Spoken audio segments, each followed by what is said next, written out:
কবির সাহেব, আপনারা দেখেছেন গতকালকেই এক ঐতিহাসিক বাবরি মসজিদের শিলান্যাস হয়েছে।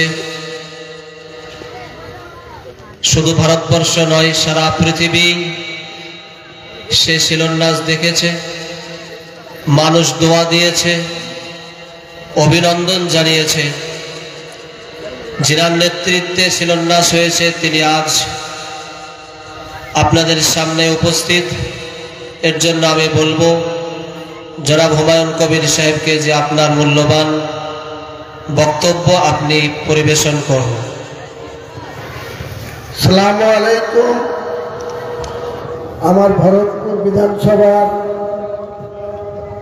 ভরতপুর পোপারে একটি মাদ্রাসার উন্নতিকল্পে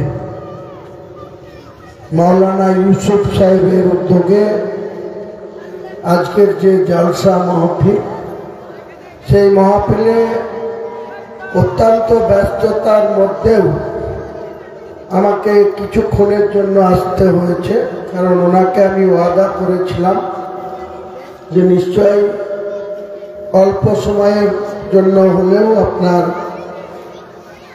এই জালসা মাহফিলে আমি উপস্থিত হব। এর মধ্যে আর একটি ঘটনা ঘটে গিয়েছে। আমার যে গাড়ি চালায় তার শ্বশুর মশাই কিছুক্ষণ আগে ইন্তেকাল করেছে। তার বাড়ি বর্ধমানের ভাতারে, ড্রাইভারেরও বাড়ি যেখানে, তার শ্বশুরেরও বাড়ি সেই এলাকায়। তাকে আমাকে ছাড়তে হয়েছে। আমার আর একজন অপর ড্রাইভারকে নিয়ে আপাতত আমাকে কাজ চালাতে হবে।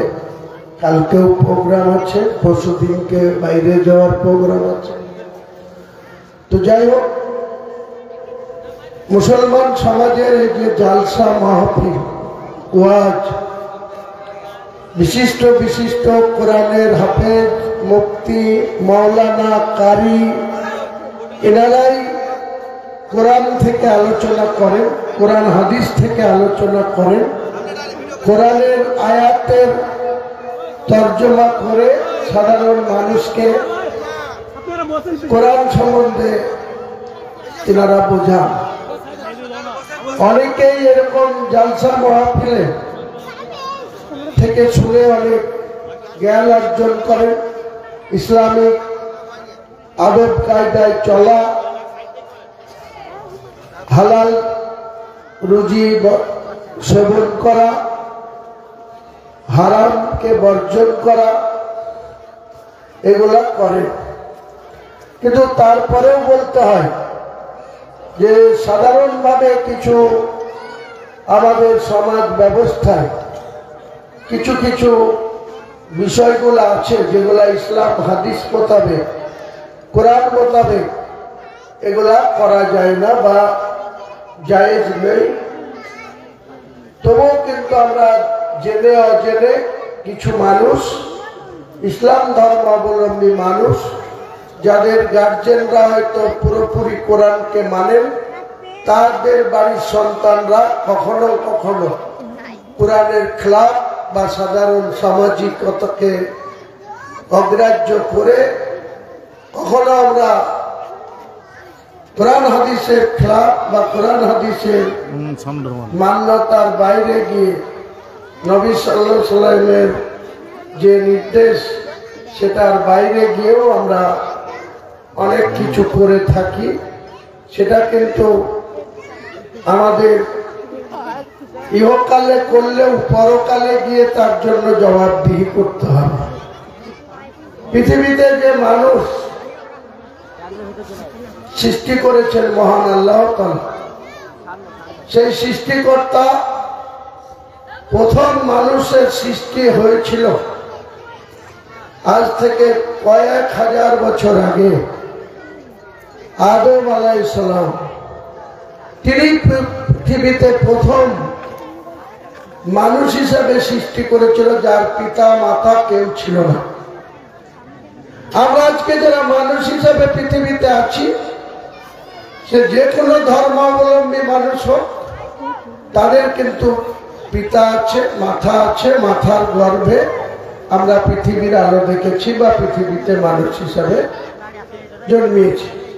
কিন্তু আমাদের যদি পূর্বের ইতিহাস দেখি, তাহলে প্রথম মানুষ যিনি পৃথিবীতে মহান আল্লাহ তাআলা সৃষ্টি করেছিলেন, তিনি পৃথিবীতে সৃষ্টি হননি। আল্লাহর আরশ থেকে জান্নাত নামক যে জায়গা আল্লাহ করে রেখেছেন ভালো লোকের জন্য, ন্যায়পরায়ণ লোকের জন্য জান্নাত আছে। আর যারা অসামাজিক লোক, যারা আল্লাহর হাদিস কোরআনকে অমান্য করে, যারা আল্লাহ ব্যতীত অন্য কাউকে উপাসনা করে, তাদের জন্য দোজখ বা জাহান্নাম তৈরি আছে।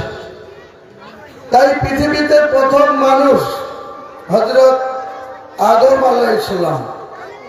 তারপরে তিনি যখন জান্নাতে একাকী মনে হলো, একা একা চলতে লাগলেন, তিনি আল্লাহর কাছে ফরিয়াদ করলেন, দোয়া চাইলেন যে আল্লাহ, তুমি আমাকে সৃষ্টি করে এই জান্নাতের মধ্যে রেখে দিয়েছো, এত বড় জান্নাত, আমি একা এখানে কি করব? তো তার সঙ্গী হিসাবে মা হাওয়াকে আল্লাহ পাঠিয়েছিলেন। সেই দুজনের পৃথিবীতে বা জান্নাতে তাদেরকে কিছু নিয়মাবলী মেনে চলতে বলেছিলেন। সেই নিয়মাবলীর মধ্যে একটি গাছ, ফল গাছ ছিল। সেই ফল গাছের নিচে যাওয়া বা সেই ফলকে সেবন করা নিষেধ ছিল। কিন্তু আল্লাহর সৃষ্টি সেই আদম আলাইহিস সালাম এবং মা হাওয়া সেই মারাত্মক ভুলটা করে বসলেন। তখন মহান আল্লাহ তাআলা তাদেরকে জান্নাত থেকে এই পৃথিবীতে পাঠিয়ে দিয়েছিলেন শাস্তি স্বরূপ।